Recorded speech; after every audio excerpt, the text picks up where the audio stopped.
बहुत समय पहले की बात है। एक घने जंगल में एक कौवा रहता था। यह कहानी उसी कौवे और एक चालाक लोमड़ी की है। एक दिन कौवे को खाने के लिए रोटी का टुकड़ा मिला।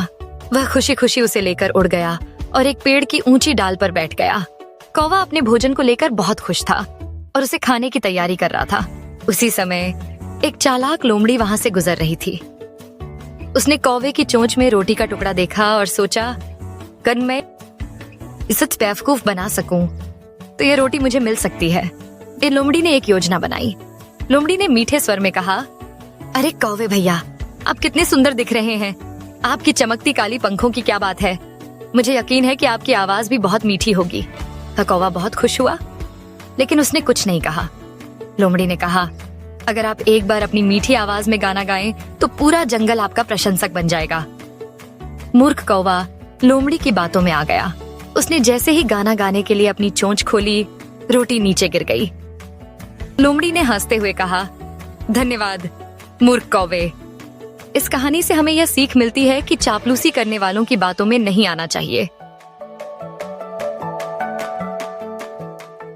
बहुत समय पहले की बात है। एक घने जंगल में एक कौवा रहता था।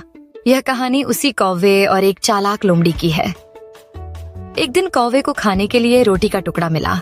वह खुशी खुशी उसे लेकर उड़ गया और एक पेड़ की ऊंची डाल पर बैठ गया। कौवा अपने भोजन को लेकर बहुत खुश था और उसे खाने की तैयारी कर रहा था। उसी समय एक चालाक लोमड़ी वहां से गुजर रही थी। उसने कौवे की चोंच में रोटी का टुकड़ा देखा और सोचा, अगर मैं इसे बेवकूफ बना सकूं तो ये रोटी मुझे मिल सकती है। ये लोमड़ी ने एक योजना बनाई। लोमड़ी ने मीठे स्वर में कहा, अरे कौवे भैया, आप कितने सुंदर दिख रहे हैं। आपकी चमकती काली पंखों की क्या बात है। मुझे यकीन है कि आपकी आवाज भी बहुत मीठी होगी। कौवा बहुत खुश हुआ, लेकिन उसने कुछ नहीं कहा। लोमड़ी ने कहा, अगर आप एक बार अपनी मीठी आवाज में गाना गाएं तो पूरा जंगल आपका प्रशंसक बन जाएगा। मूर्ख कौवा लोमड़ी की बातों में आ गया। उसने जैसे ही गाना गाने के लिए अपनी चोंच खोली, रोटी नीचे गिर गई। लोमड़ी ने हंसते हुए कहा, धन्यवाद मूर्ख कौवे। इस कहानी से हमें यह सीख मिलती है कि चापलूसी करने वालों की बातों में नहीं आना चाहिए। बहुत समय पहले की बात है। एक घने जंगल में एक कौवा रहता था। यह कहानी उसी कौवे और एक चालाक लोमड़ी की है। एक दिन कौवे को खाने के लिए रोटी का टुकड़ा मिला। वह खुशी खुशी उसे लेकर उड़ गया और एक पेड़ की ऊंची डाल पर बैठ गया।